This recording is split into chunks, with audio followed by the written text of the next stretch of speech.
Valentine's Day is here, and it's just a good excuse as any to come up with something new and different to craft, right? I also happen to want to participate in this Bloody Valentine collab. So full disclosure, I actually made these about a week or so ago and decided to edit the video when I saw this collab since I thought they'd be perfect for it.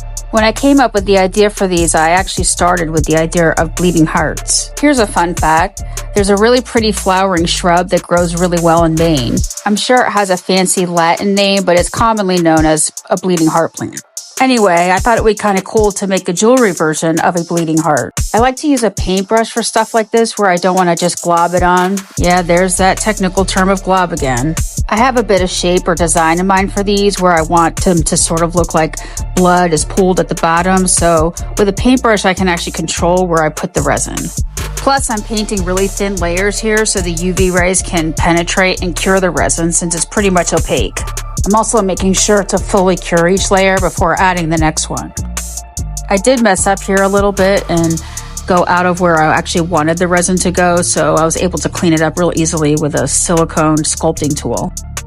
I wanted to add these dripping globs of blood, so I'm using heavy-duty clear fishing line that I cut down to size. Here's where I finally have an advantage living in cold-ass Maine. Because it's so cold, the resin's a bit thicker, so it's easier to coat the fishing line and get it to stick on there without falling right off. Once I get a globule to drip off the bottom, I'm curing it with my UV light. And I'll cure a layer and dip it back into the resin and then take my silicone tool and grab a glob of resin and make it drip off the line so it resembles dripping blood.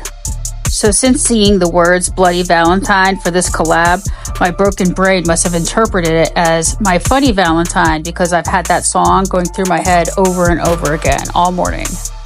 So for the first heart, I cut off the bloody bits that I wanted to use, but it took me longer to properly attach them. So for the second one, I decided to keep them long and then just snip them off after I had adhered them to the back. I'm using a so-called bonding resin here, and I don't know that there's much of a difference except for maybe it might be a little bit thicker, although all of my resin's pretty thick right now because it's winter in Maine.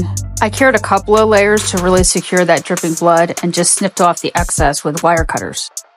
I attached hardware to them and turned them into the earrings, and here they are. One of my customers already claimed this pair, but I can easily make more.